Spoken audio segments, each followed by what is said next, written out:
চট্টগ্রামের পটিয়ায় auto tempo শ্রমিক কল্যাণ সমবায় সমিতির বিশেষ সাধারণ সভা আহ্বায়ক কমিটির সিনিয়র সদস্য মঞ্জুর হোসেন সভাপতিত্বে অনুষ্ঠিত হয়। এতে প্রধান অতিথি ছিলেন উপজেলা সমবায় কর্মকর্তা মোহাম্মদ শফিউল আলম। উদ্বোধক ছিলেন সমবায় অফিসের সহকারী পরিদর্শক মোহাম্মদ ফারুক, মোহাম্মদ রাসেল। বক্তব্য রাখেন আবদুল্লাহ বাপ্পি, নোমান পাপ্পু, লোকমান বাচা, মোহাম্মদ বেলাল, মোহাম্মদ জাহাঙ্গীর, মোহাম্মদ আফসার, মুজিব, নুরুল আফসার, আসগর আলী সহ অনেকে। এতে প্রধান অতিথি উপজেলা সমবায় কর্মকর্তা শফিউল আলমের সমবায় সমিতির দীর্ঘদিনের অচলায়তন ভেঙে শ্রমিকদের অধিকার প্রতিষ্ঠায় চলমান নেতৃত্ব সংকট দূর করতে সকলকে একযোগে কাজ করার আহ্বান জানান। আমাদের কার্যকলাপ আরম্ভ হবে।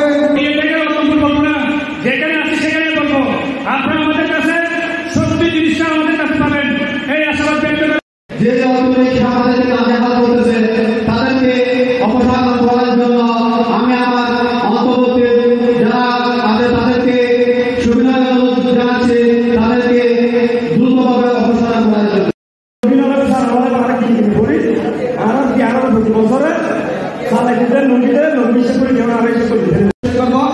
আমাদের শ্রমিকরা কোনো দলীয় আমরা শ্রমিকের মধ্যে থাকবো। আমরা শ্রমিকরা কারণ চাকরি থাকতে চাই না। আমাদের শ্রমিকদের হচ্ছে যে এই অধিকার আমাদের দিতে হবে।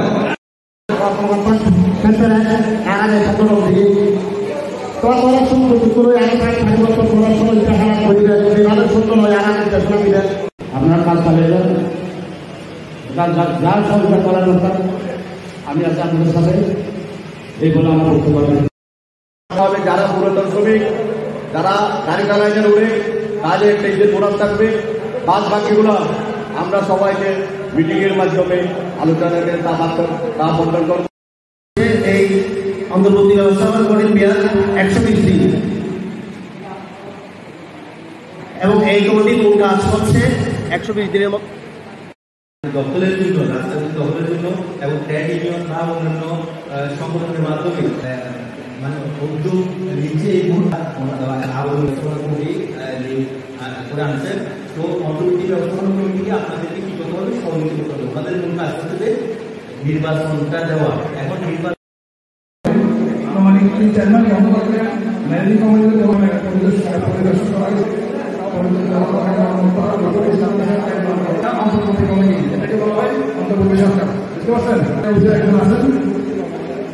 এখন এই কমিটিটা মেয়াদ নির্ধারিত হয় 1 মাস চলে গেছে, 3.5 মাস আছে।